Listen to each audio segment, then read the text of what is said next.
Hey, I am Susan, a 32-year-old single and proud woman who is at the helm of a whopping $25 million business. Let me tell you, this success was not just handed down to me. I owe part of this journey to my now ex-husband, Ryan, though not for the reasons you would think. He was a real champ at making me feel small and worthless, and weirdly, that motivated me to prove him wrong. The saga started when I was 26, fresh out of 4 years in fashion school. I hopped over to Portland, excited to dive into the fashion scene. Well, reality check. Breaking into that world was like breaking into Fort Knox. Still, I did not give up. I landed a job as a brand consultant for an art and antiques company. I met Ryan at an art museum. He was flashing his cash, picking up fancy pieces, and even though he was not the type I go for, we somehow clicked. Fast forward 2 years and we get married. I packed up and moved into his plush mansion. He was the head of a luxury adventure travel company, raking in 6 figures a year. What else could one expect? I was still all about chasing goals. I've always been super driven by my career and, of course, fashion. So, while Mr. Adventure Travel Tycoon did his thing, I was juggling my job as a brand consultant and my fashion side hustle. Life felt like it was stuck on repeat, the same 9-to-5 routine during the week, hanging out with friends or throwing dinner parties on weekends, and when there was downtime, Ryan would find me sewing away. I had this vision. I had been playing with fabrics for a long time, and it was time to take things up a notch. Back in college, I would whip up custom dresses for people, and I was not too shabby in the design department. But launching a fashion label? That was a whole different ballgame. It was massive. Sure, I had some savings, but starting a company required extra cash. I wanted to take my brand to the big leagues, so I asked Ryan for some help. Hey honey, I've been doing some thinking. I want to start a business. I have been shoving my dreams aside for a while, and since we are not planning on having a baby anytime soon, I think now's the perfect time. If that is what you really want. You know, running a business is not a walk in the park, right? It's going to demand some serious hustle. Yeah, I get it. I have thought this through. The thing is, I need your help. I know it is a big ask, but could you help me out with some money? Are you kidding me? The day I married you, I promised that we would be in this together. Too bad you forgot about our wedding vows, huh? Haha, no, I remember everything. Are you sure about this? What's mine is yours, remember? I love you. You are the best. And so, with a little help from Ryan, I took the plunge and started my own company. Those first few months were hectic, to say the least, and it was a bit overwhelming, to be honest. The workload caught me off guard, but I was powering through. I was grinding day and night, even on weekends. Months rolled on, and I'll admit, things between Ryan and me were... well, they were falling apart. Our jobs were swallowing us whole, leaving barely any room for each other. We barely talked, and if we managed to have dinner together, it was a rare feat. I brushed it off, thinking once the company found its rhythm, I could balance things better. But as life often goes, things didn't pan out like that. The company wasn't doing great. We poured so much money into it. Top-tier materials, the best designers, but the buyers just weren't showing up. I couldn't put my finger on what went wrong. Maybe the marketing wasn't clicking. My confidence plummeted. I felt like I'd made a colossal mistake. I figured I needed a breather. That's when Ryan tossed out the idea of throwing a dinner party and reconnecting with our friends. It had been a while. My social circle had basically become the company crew, so I was like, why not? We decided to invite 2 couples who were pretty close to us for dinner. Daniel and his wife Margaret, and Logan and his wife Ariella. Considering none of us had the time or energy to cook, we went the practical route and ordered from a steakhouse. I managed to whip up some brownies for dessert, though. As our guests arrived, the conversation started flowing, and I could feel myself easing up. It was like a mini vacation from all the stress, just catching up with good friends. Hey, before we dig in, I just want to say thanks for hosting us, Susan. You're the reason we're getting this dinner treat to celebrate your success. Oh, thanks, guys. I'm lucky to have friends like you.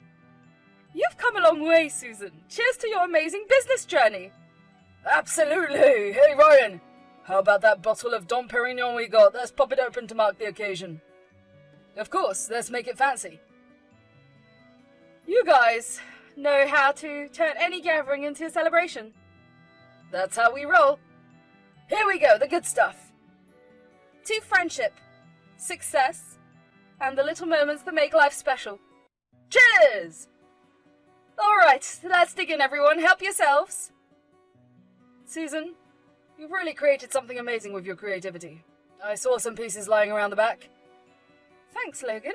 It's been a wild ride. Seriously, you're like a business guru now. I wouldn't go that far. You've got that drive, Susan. It's going to pay off soon. I'm just trying my best.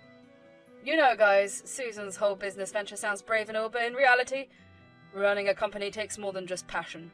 We have invested so much money in this business, but let's be honest, it's a money-losing machine. Dude, that's harsh. Just being real here. Give me a nice stack of cash and I could have done wonders. Ryan? Seriously? Hey, Susan, you know, not everyone's cut out for the business grind, honestly. I was a fool to think you could handle this alone. Maybe you should have just stuck to making those dresses that look like grandma gowns, huh? Alright, enough business chat, guys. Remember that epic road trip we took a while back? When did the GPS think it would be cool to give us a scenic detour through Nowhereville? Oh man, that was something. I was half expecting dinosaurs to show up and turn it into an adventure flick. And just like that, the whole vibe of the conversation got awkward real quick. I was sitting there thinking, did Ryan seriously just say all that? It was like I didn't even recognize the guy anymore. Did he really mean what he said? Something had been off between us for a long time, but I didn't realize it had gotten to this. The tension between me and Ryan was practically its own entity throughout the whole meal. I figured I'd need to have a chat with him once the others went home. So, after the party wrapped up and everyone made their exit, I hopped into a quick shower and then I headed to bed. Hey, can we talk about what went down at dinner tonight? Ugh, Susan, seriously? I'm wiped out. Is that really how you feel? You think my company is just a joke? Babe, I had a bit too much to drink earlier. Logan egged me on to chug 3 beers while you were hanging with the ladies. Ryan, this is serious. Who are we? We barely talk or connect anymore. I need some honesty here. You want honesty? Fine. Your company's tanking big time. It's the worst investment ever. Remember that time I splurged on that crazy expensive vintage golf club? Yeah, this beats it in the dumb department. Honestly, you're not cut out for it. I'm struggling to believe this. You were so supportive when I shared my business idea. Honey, as your husband, I could not exactly shoot down your dreams. Wait, so you are saying you faked it? Sometimes, yeah.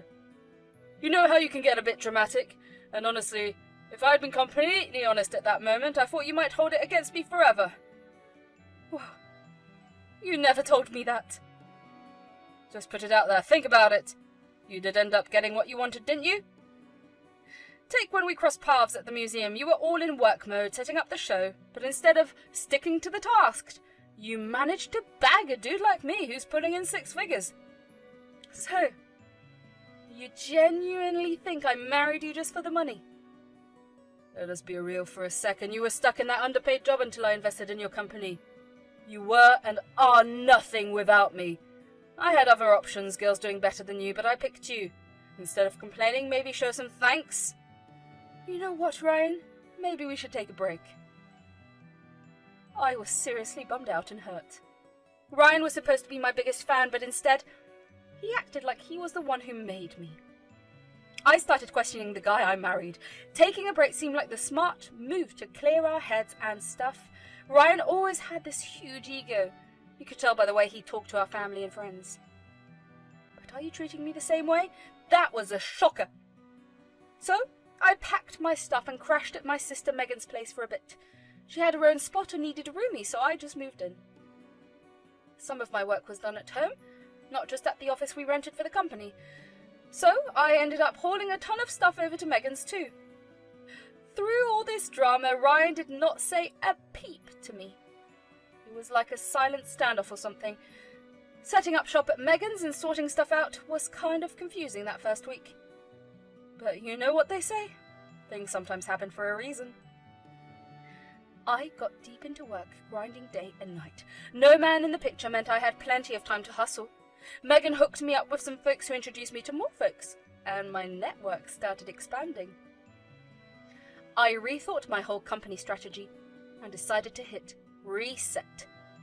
Ryan totally underestimated me.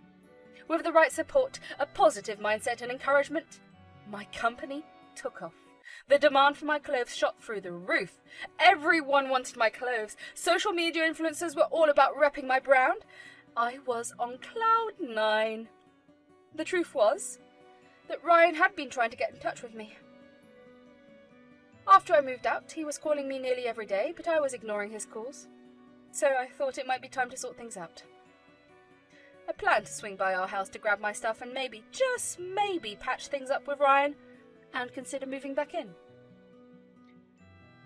I got to the house, but Ryan wasn't there. I went into my old office first, gathered my stuff, and then I figured I'd leave Ryan a voicemail. Hey, I swung by and used my spare key to grab a few things, but you know, there's more to it. I wanted to see you too.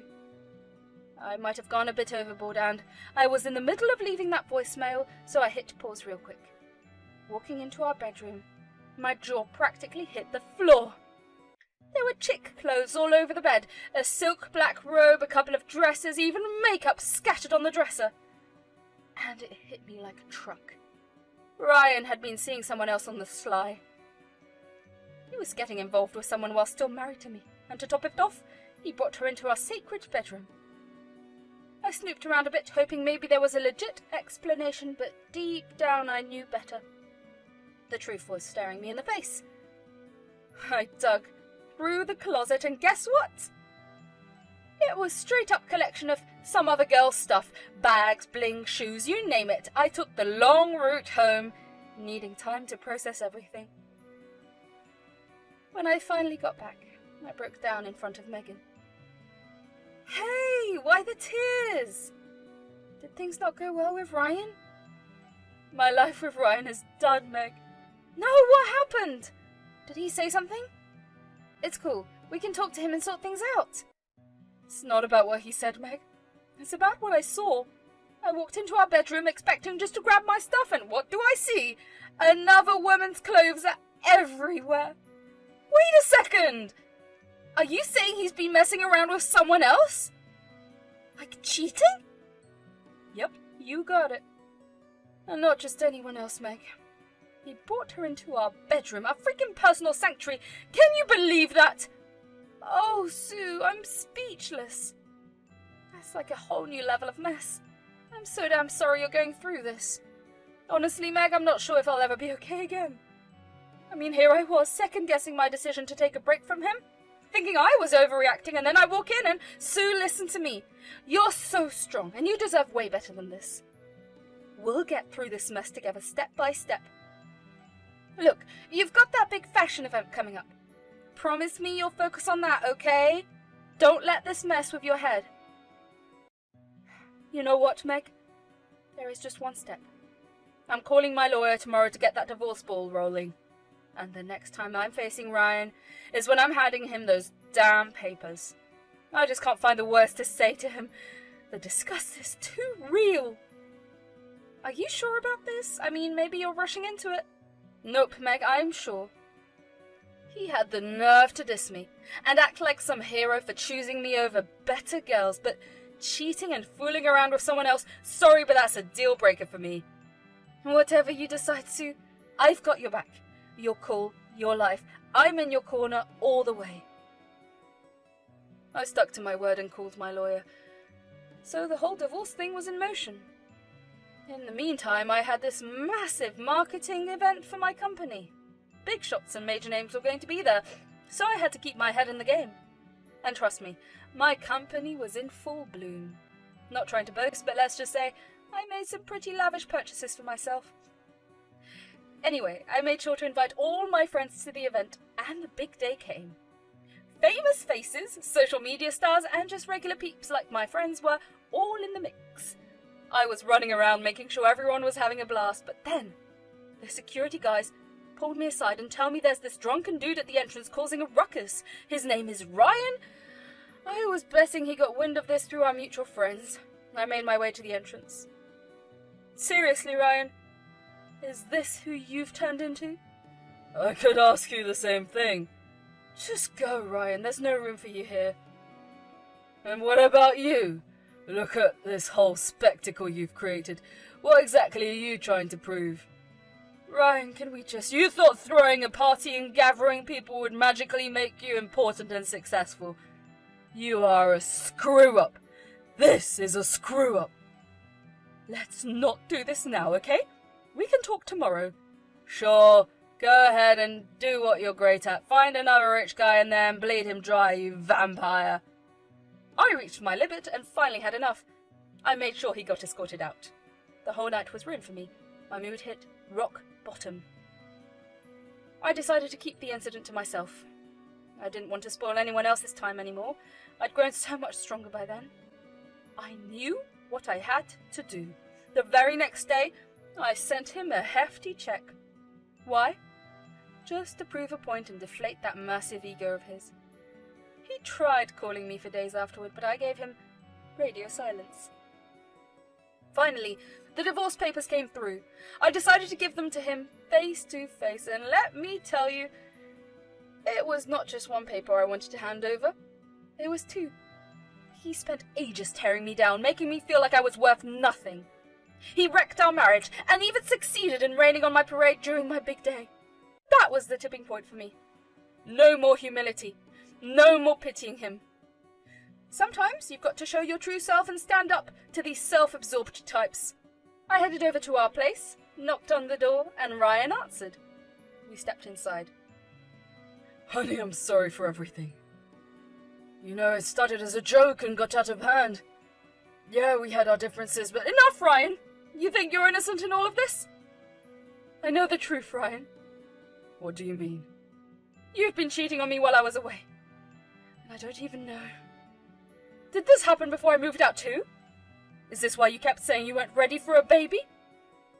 Who told you that? Who snitched on me? Wow! I can't believe this! What's wrong? You know what? I don't even want to know. Our marriage has been a complete train wreck. You weren't here and things got messed up. But what we have is real! Real! Ryan! You don't respect me. You don't love me. You just care about yourself. Is that what you think marriage is? I didn't even cash the check you sent me. I want us to be together. Let's move past this. You know what? You should cash it in. It's just money. And honestly, it means nothing to me, but you made such a fuss about it all these years. Come on, Susan, just let it go. What's your deal? I'll tell you what my deal is. I have two things for you. Check this out. What's this? Divorce papers. It's time we put an end to this mess. Wow! So you're really leaving me? You think you can just walk out like this? Ryan, it's not about thinking I can, it's about knowing I need to. Come on, Susan, you're not seriously doing this, are you? We've been through so much. Hold up, what's this? Oh, just a little something I thought you might find interesting. My balance sheet for the $25 million business you thought was a joke. Wait a minute. You're telling me this is your business? Ding, ding, ding! You got it, Ryan. The same business you called a money-losing machine. But how the heck did you... Oh, well, that's the thing. While you were busy doubting me, I was hustling behind the scenes, making strategic moves and building my empire. Surprise! No way, this is insane! You did all of this without me? Yep, without you. It turns out I don't need someone dragging me down with their negativity. I can't believe it. You've outdone yourself. Funny how success looks good on me, huh? Ryan was seriously shaken. I've never seen him so speechless in my life. His whole I'm Mr. Know-It-All vibe was gone. He seemed like he'd swallowed a lemon or something. With the divorce papers signed, I finally feel a sense of relief. I am officially single and ready to take on the world, starting with New York, the fashion epicenter, next month.